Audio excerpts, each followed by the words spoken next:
John Dix and his wife. You're stealing my show, Ed. No, I'm not. I'm not going to do that. But you gotta know, you were the one that did this digging. You did do the digging, Dan. Keep it up. I'm going to go sit down here. Well, no, but Amy, I want to try to straighten out. Go ahead. I got this book, and I called Dan. I said, "This cannot be Captain John Dix." What's that? Sit down. What? Good. What? You're doing good. Oh, you want me to leave? Oh, you want me to help you? He did not. So anyway, Captain John Dix. So I talked to him. Then I'm finding out he's working on the Captain John Dix of Dixboro. So this book comes out. I said, Dan, you're two John Dixes. So he said, I'm going to straighten it all out. He said, I'm going to mail you a family tree.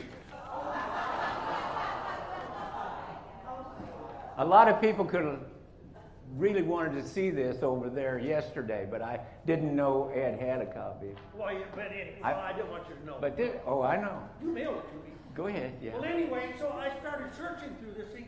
I can't believe how many John Dixes there were. In fact, one family that had a John Dix boy, if he died, the next baby was born, they named him John Dix. And Mary Eliza, that name carried on.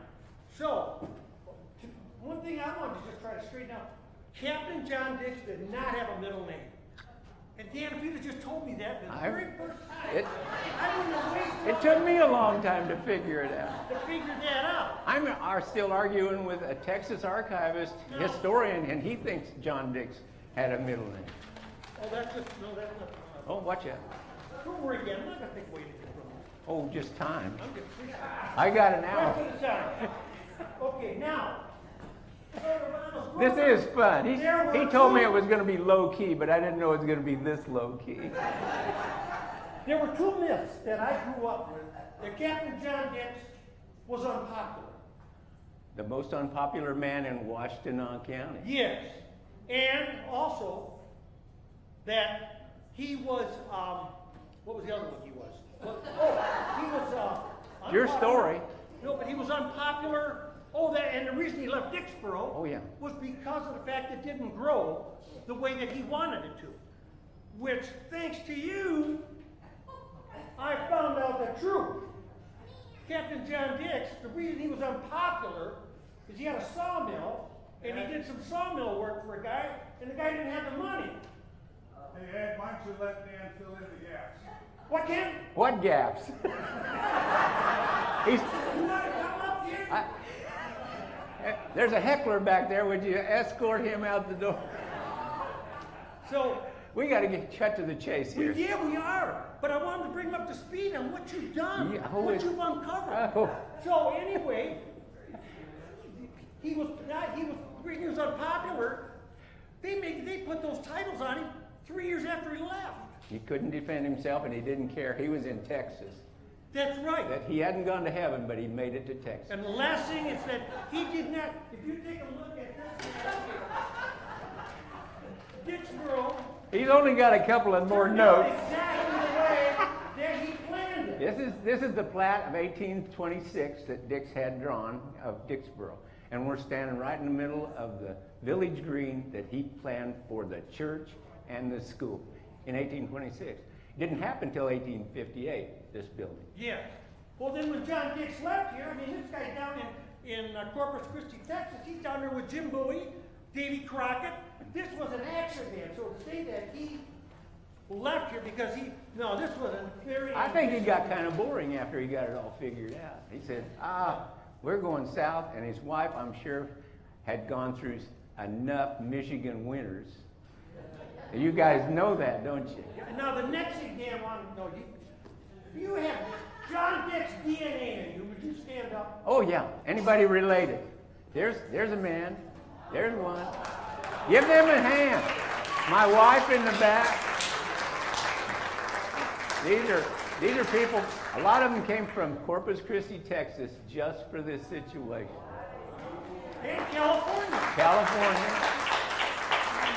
San Antonio, Texas, right here. Put the cowboy hat on. No, don't. Because when I saw him, I wondered, hey, well, all right, so we're going to live out in a little boat. And then we're going to get more. Anyway, Dan, we did that. Now the last thing I want to ask, this book here. How many minutes we got left? Don't worry about it, Dan. Don't worry. There's nothing else for them to do anyway. Okay. Flashing blades. They've been to the bounce house. Hey, whatever.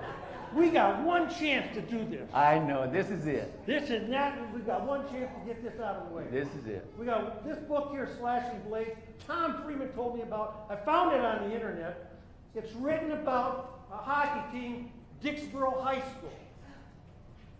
But He's going to tell you it has nothing to do with Dixboro here. it's written by someone who lived really close to John Dix's home in Littleton, Massachusetts. Dan, I didn't mean to take anything away from you, but I'm excited. Okay. I mean, I wanted to see his picture. Is there room for him out there somewhere? Yeah. Oh. Go back to Jake. Oh, well, I know. Is that the amen bench? Oh, well, thank you for the wonderful long introduction, Well, Ed. that's what threw me out. Well, Ken wanted to boot me out. It made up for the short introduction I had up there on the pavilion. I want to ask everybody if they can hear me. I'm on a mic. Good enough. The back row, good enough. And I can talk louder. But Dan Manning live right now in Springfield, Missouri. Nobody knows where it is, but you know where Branson is. We're 30 miles north of Branson. Everybody's been to Branson.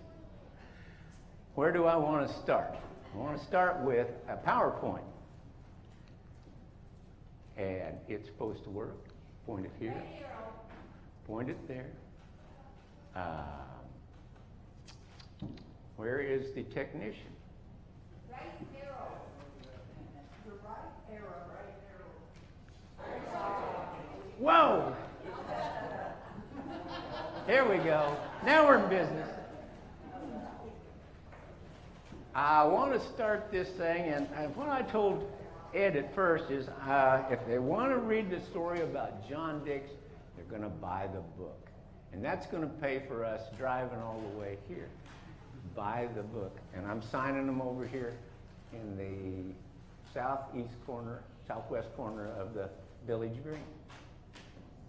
This is a family of my wife in 1950. She is the cute little gal down front. And she's standing right back there. Does everybody have a piece of paper that's got the timeline of John Dix on it? If you don't, hold up your hand. She's got a whole handful of them. She'd like to pass them out. Is there just hold up your hand, you want one, take two, we've got a few of them.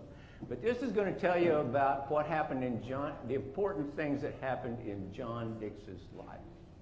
Where he was born, when the kids were born, when he got married, when he settled this town, when he went to Texas, what he did in Texas. He did a world of things. By the time he got to Dixboro, he'd already worked in his grandfather's tannery in Littleton, Massachusetts, where he'd been born in 1796. His father was a Minuteman who fought in the company of Lieutenant Aquila Jewett, and they marched on April 19, 1775, 12 miles to Concord's North Bridge, Old North Bridge, and he fought in the first battle of the American Revolution, the father of the guy that started this. All of this is told about in the book. And you won't know that until you read the book. They're $15, 2 for $30. So this is Betty's family, and this is in the middle of Kansas. 1950, Betty, the day before we started this trip, she turned 8 years old, and that's her brother on the right, Bill, and he's 5 years older than Betty. That's her daddy, Kenneth. That's her mama, Dorothea. In the back is her brother, Don, and all these people have an important part in this. That's Grandpa Arthur in the back, and that is Grandma Archie Dix Rollins. She had the Dix name until she married Grandpa Arthur. 1950. 1958, Grandma Archie was 70 years old. She and Grandpa Arthur asked Betty's oldest brother Don to drive them to Texas to meet the Dix relatives. 1958 in the brand new Plymouth. That's all he remembers, the brand new Plymouth. He was 20 years old, and they met this man right here in Benavides, Texas. And he happened to be Grandma Archie's cousin, named John Dix Sutherland. It turns out he is both of them are grandchildren of a guy named John James Dix. And that's the son of the man who started this town. Well, John Dix Sutherland really got to liking Betty's brother Don. He's a likable guy. He said, I'm divorced, I got a bunch of kids, and none of them care anything about the family. I'm going to give you John James Dix's big family Bible. In the middle of that Bible are births, deaths, and marriage dates. Remember all of this. Birth, death, and marriage dates. All of this family information. I'm going to get to that a little minute later. Also, in 1979, my wife's mother died. We went back to her funeral in Salina, Kansas, which is about 100 miles north of Wichita. And the family, Betty and her two brothers, divided up all the family stuff. And I was there when they went down in the basement and they... Look at that. Instead of looking at this. I'm getting okay, everybody can still hear me? I'm going to look at this. You guys are looking at that, so I need to speak to you. It's what they're trying to tell me back here. Good idea. So there was an old family Bible in this trunk, along with some big pictures, big frame pictures. And the story was that Betty's mother, Dorothea, had caught Grandma Archie disassembling an old photograph album, taking the pictures out. So Betty's mother said, "What is that?" "Well, these are my old Texas relatives." And she said, "Well, I don't want you to destroy that." And she said, "I'll keep it." So Grandma said, "If you want it, you can have it." So Betty's mother took masking tape, you can see down at the bottom, and she made Betty's grandma tell all the people who were in the pictures. You see where all of these pictures, the front of my books, that's Captain John Dix and his wife Mary with their youngest son Owen in that one picture. That's Captain John James Dix. They're both captains. The old man was a captain of the Cossack, a ship. The young man was a captain in the Confederate cavalry. So that confuses people at the archives too. They're both captains. One was in a privateer. He wasn't a captain then, but in the merchant trade, he was a captain of a ship. All of these things are kind of confusing, but I'm just learning about it. Betty's learning about it. That's Betty's grandma Archie as a baby on the right with her mother Mary. And she was christened Mary Elizabeth Dix. When she was 3 months old, her daddy, John Archibald Dix on the left, was killed in Denver, Colorado when a freight train ran over him. And that was a family story that kept going in the family. And Betty kind of knew about it, her brothers knew about it, but they loved that John Archibald Dix so much, and his nickname was Archie, they renamed the baby Archie, and that's why they called her Grandma Archie Dix. I was talking about the trunk and the big frame pictures. They were in that trunk, and these are the ones that we got. That's John Archibald on the right, Cynthia on the left, and their son, John James on the right, excuse me. John Archibald in the middle. He was the guy that was killed by the train. Don, Betty's oldest brother, knew who they were, and I wrote on the back of them with a crayon their names. Captain John Dix of Texas, his wife Cynthia, and their son John Archibald. So we brought them to our house, and we hung them on the wall, and they scared our kids, so we moved them to another room. And we said, those are your relatives, and that's about all we knew. So I was sitting there looking at them one day.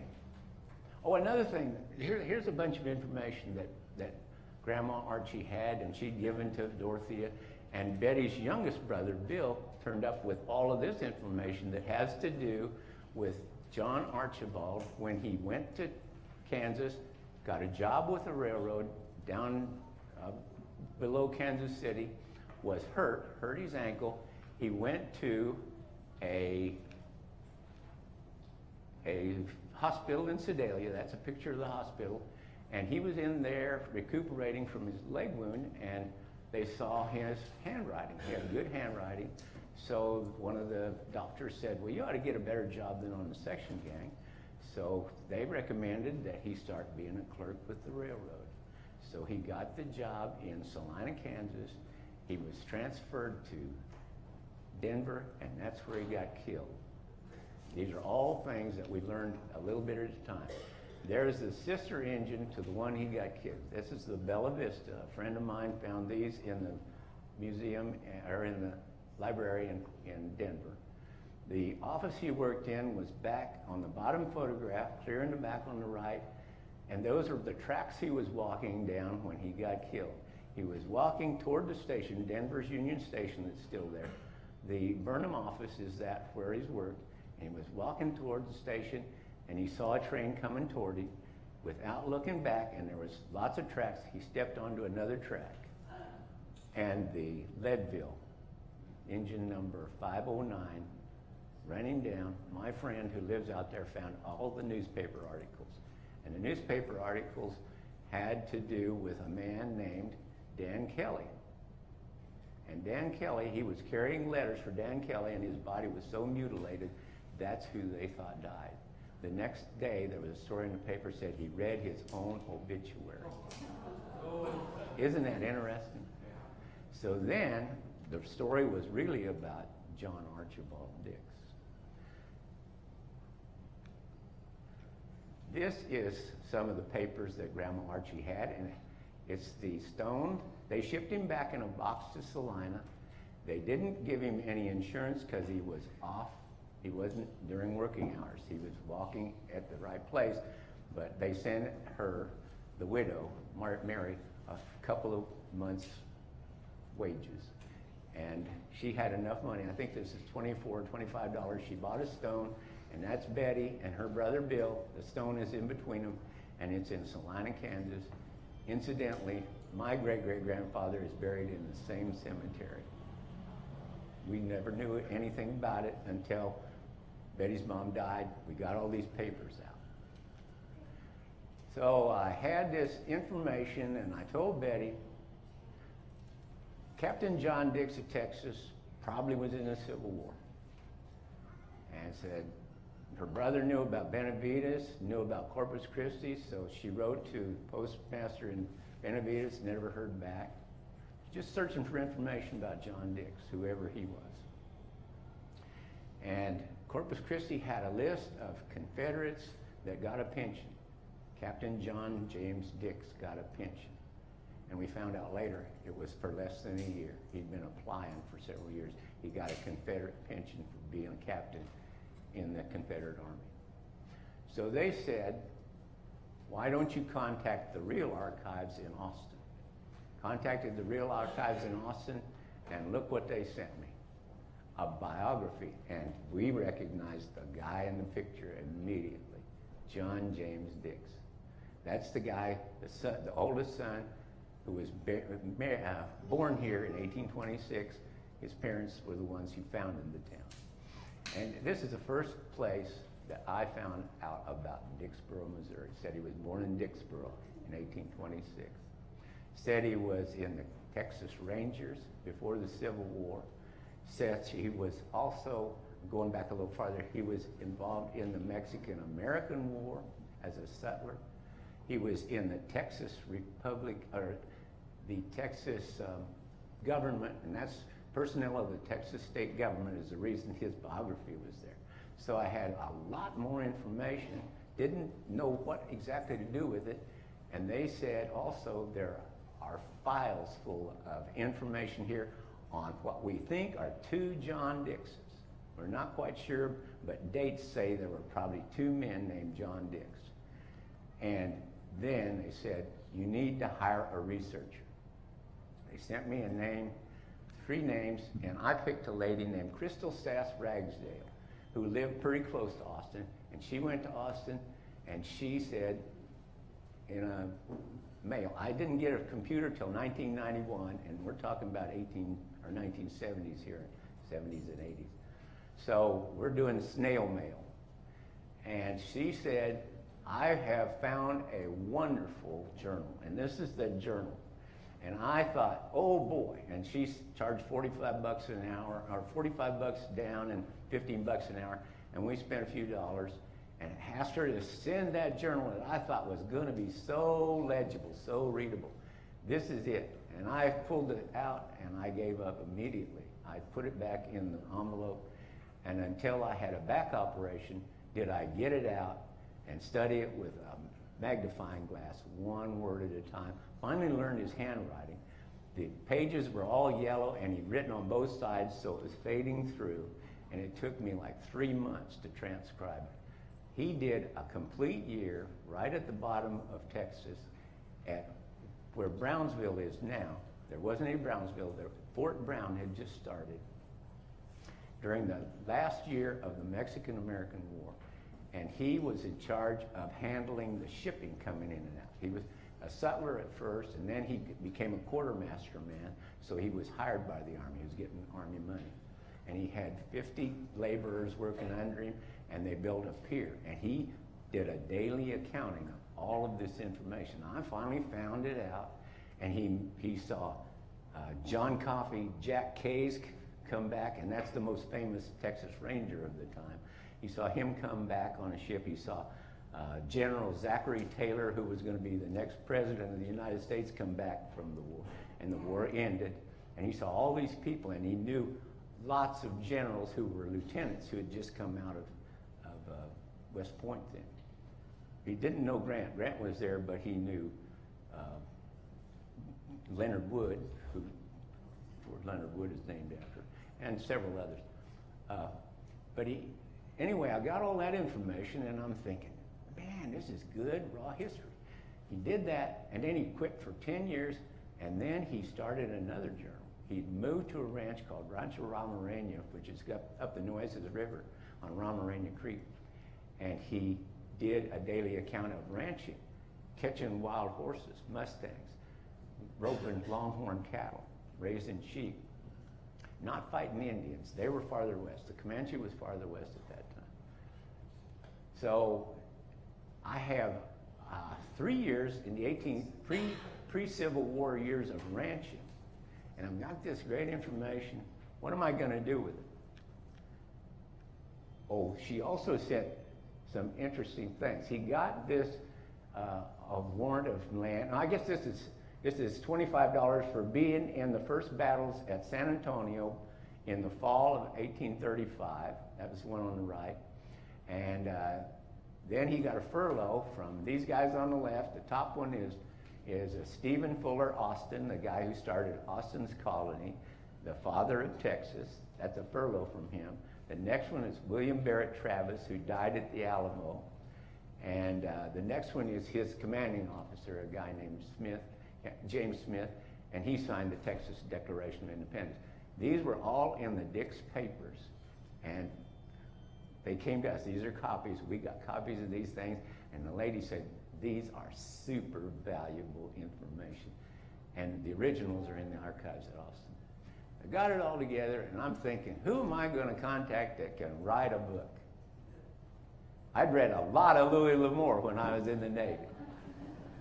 So, being I'll say ignorant person, I wrote to his publisher and told him I had this great raw history, and he wrote back a year later. That's a letter from Louis L'Amour. And he told us that he knew of John Dix, had read about him before. How about all of that? And he told me 2 or 3 other places to look. And the last line of this letter from him that doesn't have any secretary's initials, he wrote it, he typed it, probably on his last book. He died 6 months later. It says, "Certainly Dix would be a good character for a story." That was my challenge. So I joined Western Writers of America, and one of their members was Don Goldsmith. He lived in Emporia, Kansas, and all of these guys are gone now. I'm 80 years old and still here to tell this story. This is the last time I'm going to be in Dixboro, the last chance you're going to be able to buy a book signed. I should have got Ed to do my commercial. Anyway, so I wrote him, and he said, great story. And he told me to start writing some Texas University presses. So I wrote to a lady, a Texas Christian, named Judy Alter. She was also a member of Western Writers of America.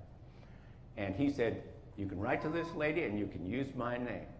Tell her what you're interested in doing. So I wrote Judy Alter, and she kept saying, well, send me some stuff. So I created a 1,000-page historical novel, a guy who doesn't know anything. And she was ladylike. And she says, well, try it in a scholarly manner with footnotes. So send me 3 chapters, not 1,000 pages.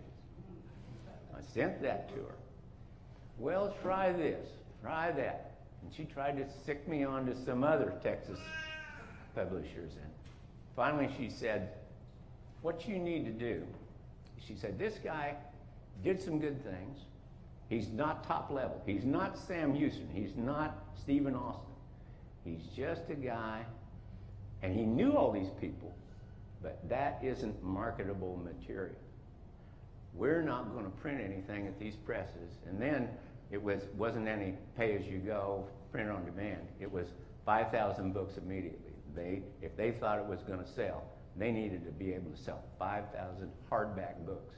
And I've got softback books later. And so she said, you need to get something published in some Texas historical quarterlies. So I went that route. And it takes about, my first one was the journal he wrote during the Mexican-American War. And it went to Texas Military History of the West at Denton, Texas. First thing I got published about him. Don't think it paid anything, might have paid a little bit, but they put it in their quarterly. And that's the first time John James Dix gets in the published world. So then a few years later, I got to do, and you guys got these lines, and it might not say when everything was published, which is what I'm doing, but I got another one printed about his ranching years in the Southwestern Historical Quarterly that came out of the University of Texas at Austin. That gets him a little more well known. And then I got one printed about Frances Trask, and she was the cousin to Mary. She came from Gloucester, Massachusetts, lived with the Dixes here in Dixboro, and she's the one they called Lady Trask, and she was an adventuresome woman. She shot deer here, and she helped raise the kids, and she was educated, and I think the first education the Dix kids got was from Frances Trask. Well, she went to Texas with them. She's the one that got them all together, put their clothes on them, because Mrs. Dix was kind of frantic. Her husband said, we're leaving Michigan, we're going to Texas. But she was the brains and the historical fundamental value and responsibility. She said, she dressed the kids, set them on a chair and say, we're going to go out of town and we're heading for Texas. Well, the oldest kid was John James, and he was 7 years old. She had 3 other kids below that. And they got on, they went overland to the Ohio River, 200 miles. Then they got on a steamboat, sailed to the Mississippi, They left in November of 1833, sailed down the Mississippi River to New Orleans, got on a schooner called the Mechanic with a guy named Baker as the captain, sailed across the Gulf to Corpus Christi, no, above Corpus Christi, Matagorda Bay. They landed there on Valentine's Day, 1834. It took them from November to Valentine's Day just to get to Texas. Then it took them another 3 months to get settled at Cole's Settlement up in Austin's colony. Let's see. So, these are on the left. These are the books I had printed about the ranching years and the Mexican-American War years. And then, my next source of information I got from the Washtenaw Genealogical Society. Is Tom here. His mother wrote this book.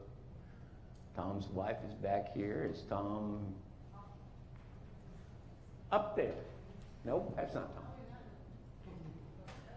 Tom, raise your hand. We can't see you. He split. He split? It was also April's mother. Well, Tom's mother wrote this book, and I can't remember the date, late 50s, early 60s, and they sent me an autographed copy of Dixboro, Lest We Forget. And that's where I learned about the previous life of old John Dix. I call him Captain John Dix. They sent me, those are the certificates of the land he owned. He bought in 1824, and that's what we're celebrating this weekend. And I think it was about 640 acres he bought here, and she laid it all out. She had all the information about him being in the War of 1812 on a privateer, and having been born in Littleton, Massachusetts in 1796. I knew none of that information about Captain John Dix. So I got that information from the Washtenaw County Genealogical Society. So in the book that you're all going to buy is this plat of Dixboro, done by Alva Brown, hired by John Dix, and on the plat, and I redrew these small things to represent what is on them. And you'll see the road that's right out here in front of this green. The green is off to the left in this. I don't have all the housing laid out, but I've got the buildings that John Dix built. And the first one was the barn up on top, and that, according to the 1883 history of Washtenaw County, was the first frame barn built in Washtenaw County. There was a little bit of head start at Ann Arbor, and of course Ann Arbor has definitely kept the ball rolling. And the second house in Washtenaw County was right across the road, the second building down, and that is right up the, what do you say, a quarter mile up this direction on the south side? Eighth of a mile. This guy's driven up. Ed has been here all of his life.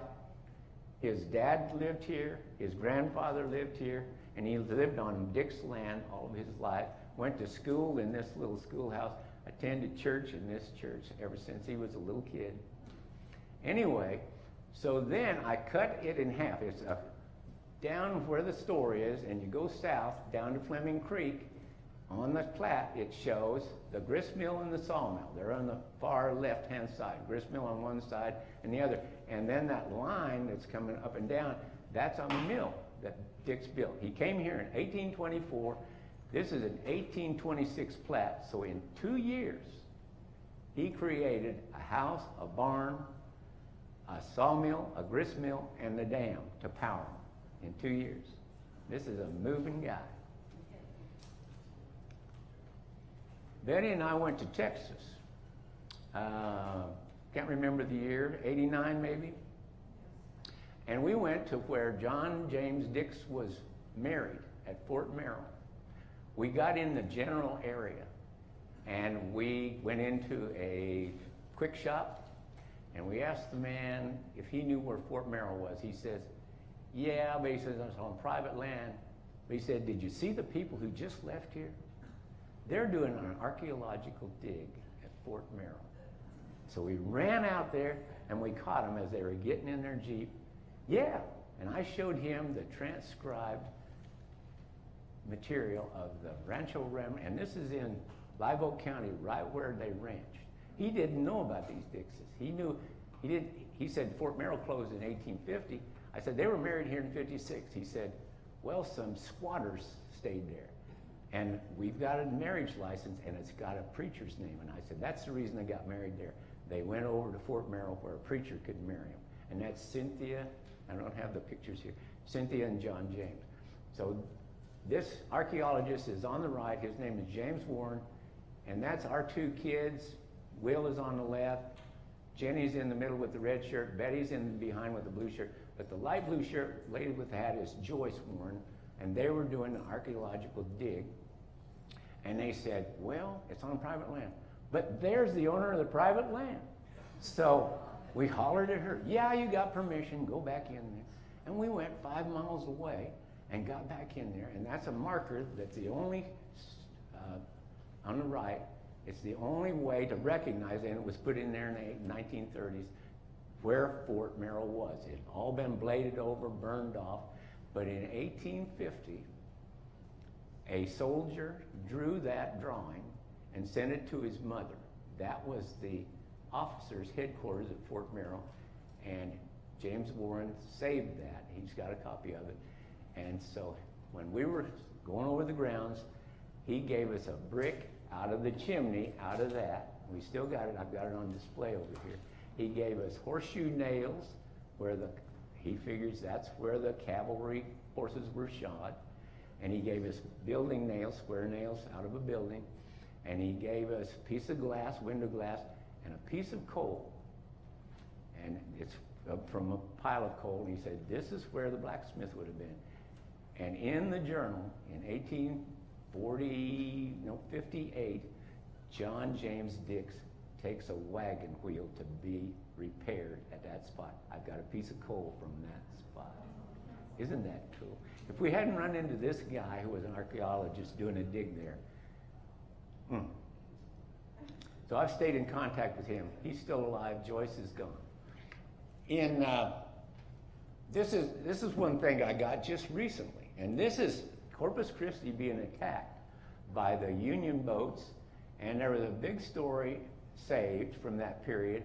John Dix, the guy who founded this town, when he went to Coal Settlement, he stayed there until 1850. Then he moved to Corpus Christi, and he bought land off of Henry Louis Kinney, who founded Corpus Christi.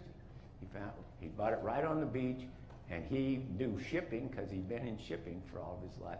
But when the Union people attacked during the Civil War, they were shooting at Corpus Christi, and John Dix took a Union flag out, and it was this Confederate town, and he was going to put it up on the roof, and Cindy caught him. She was left there with her kids while John James is guarding the Rio Grande, and she's got a double-barreled shotgun. She clicks back and said, if you put that up on the roof, I'm going to kill you, and your son would hate that you're doing that over his wife and children's head. So he backed down. I think that's the only time he ever backed down in his whole life. This is Corpus Christi during the day, and you can't really see it, but right behind the ship that's in the center is where John Dix lived, right on the beach. And that is a drawing or a picture of his house before it was destroyed in 1919 hurricane. Nothing left there of that. And John James Dix lived 3 blocks north of there, right on the beach.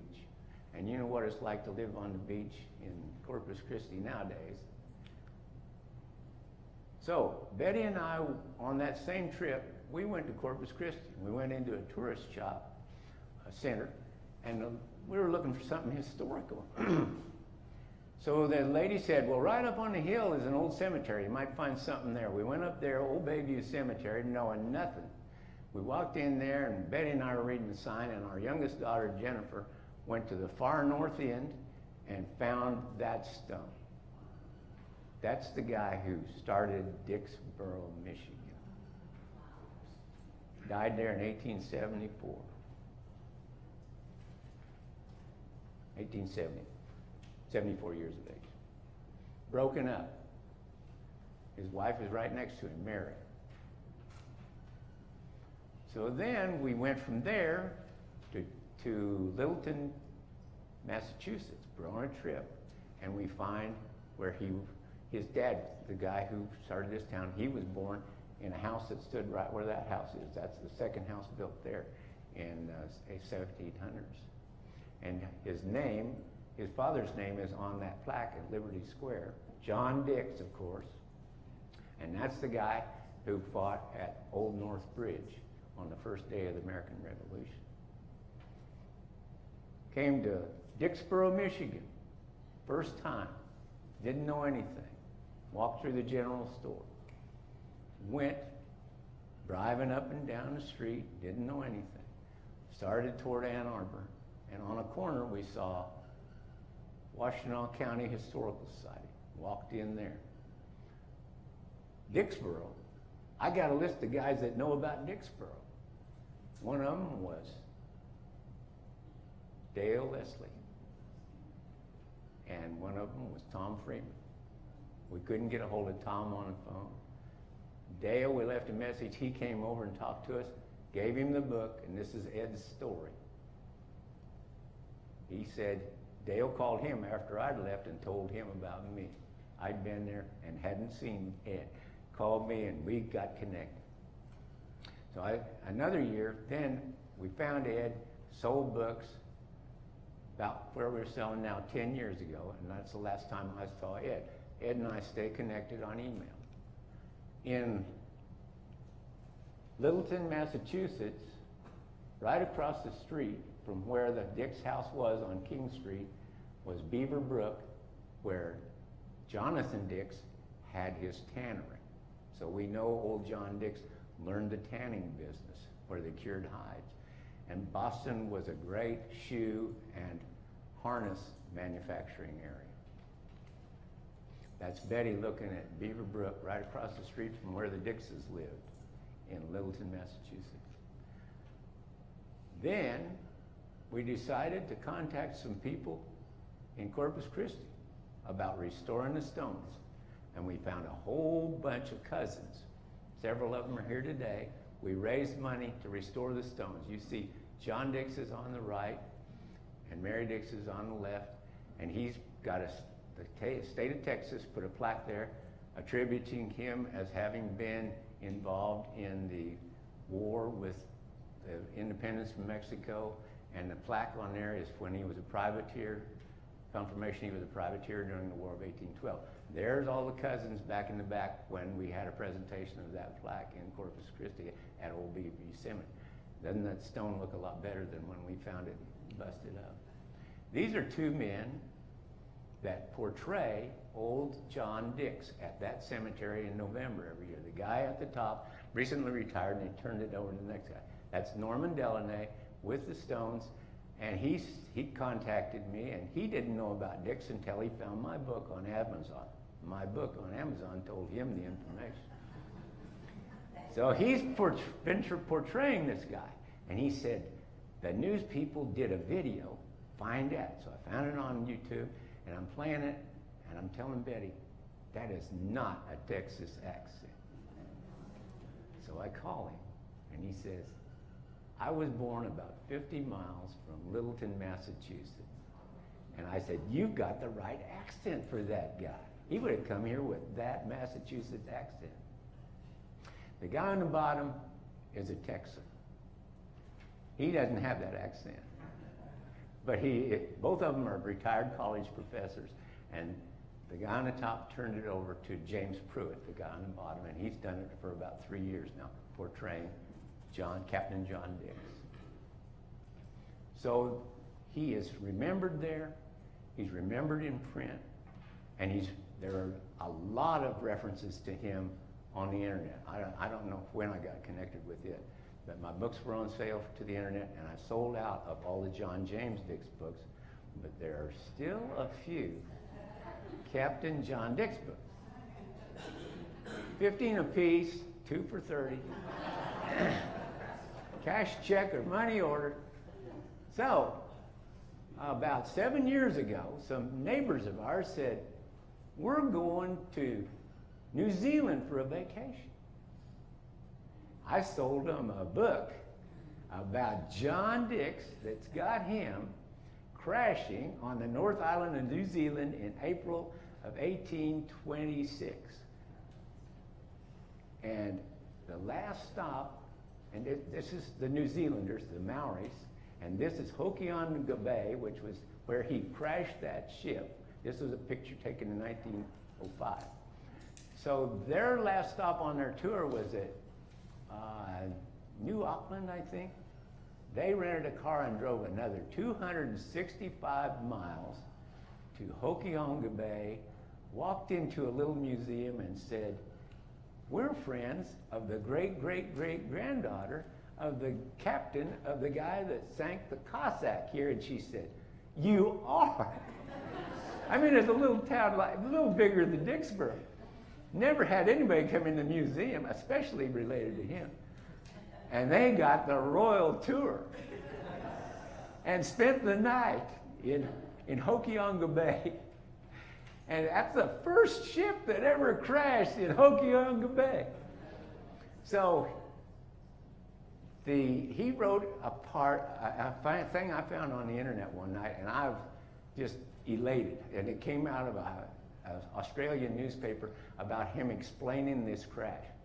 And he said that he was sailing out, he didn't take account that the tide was low, and when he got to a certain point, the bluff on the right cut off his wind, and the only manipulation, he didn't have a motor, it was sail, killed his wind, called a wind cloud, and he didn't have any control. He ran onto the bar, he lost his wind, his boat was pushed back by the tide, and it crashed on the rocks. Instead of eating them, the whole crew survived. Instead of eating them, the ship died, crashed. Like the Maori natives took them across the island 23 miles and turned them over to the Christian missionaries. And that was, everything about this is a miracle. So he's there. The missionaries write about him coming in there in 1826. They're in the missionaries' journals, and one of the missionaries interviews the natives, and you get their version of the crash, and they say the gods is what did. They said some of the crew on the Cossack were hammering on the sacred rocks with hammers. I think maybe they were looking for gold samples or something, but they said the gods sank that ship. They got involved with the cankers and chains, and it crashed because of that. And so 2 missionaries talk about it, and then John Dix writes a reason for his actual crashing of it. And the crew have another version of it. And I don't know what theirs was, but it was probably, we had a terrible captain. I was in the Navy, I know how that works. So those people, Susie and Mike, went to the rocks at Hokianga Bay, and look what Susie did. Isn't that neat? She thought of that herself. She's a wonderful gal. She's a nurse. And Mike, he was probably just looking around and saying, "These are neat rocks, and I wish I could surf." But she took little white pebbles and wrote Dix there, right where Dix crashed. As soon as he crashed that ship, he got on a whaler, and he sailed back to Boston, and he got free, real cheap land, $1.25 an acre in the middle of Michigan. And he settled here a little bit, built a barn first, always build a barn, built a house, probably a log house first, went back and married a gal and talked her into coming to the frontier. Betty and I were living in California one time, and I had a great job and lots of opportunities, and I said, "We're going to move to the Ozarks." So I think John Dix talked that gal into coming here. This wasn't too bad. And then he said, "We're going to Texas." How about that guy? And that's about it.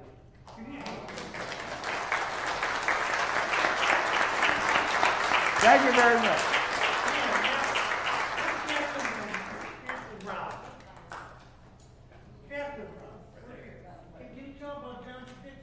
We're going to lose our audience. We've got some more information about this. This is a transit that was used by the Dixes. Some of you saw it before. Rob Dix Elizondo, like a third or fourth great-grandson of John Dix, has this original transit. You better go ahead and operate it.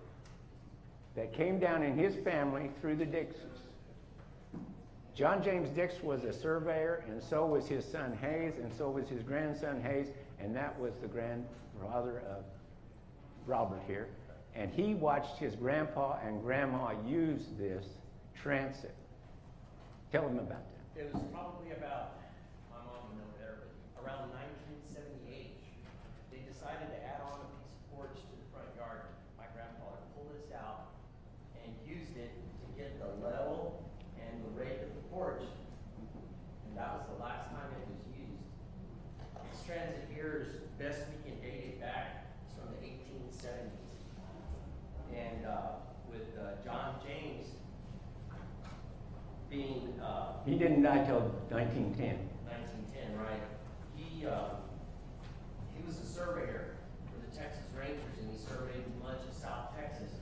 Well, these were built for the government and handed out to the government men that surveyed out. And best date we can get on this is 1870.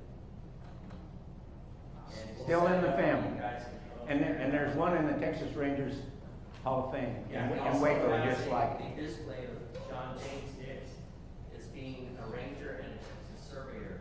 And they've got him depicted using this transit and marking his books, plotting out land for Texas for people that were interested. If you have any questions or want to buy any books, How much? 15. 2 for 30. Just before I leave here tomorrow, the rate might go down $1. I appreciate your attention. Only 4 people left.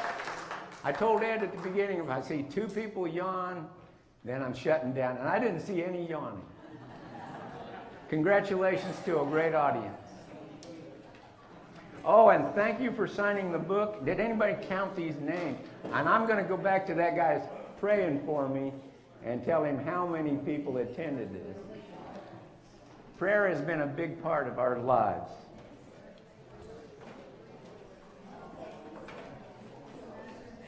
You bet.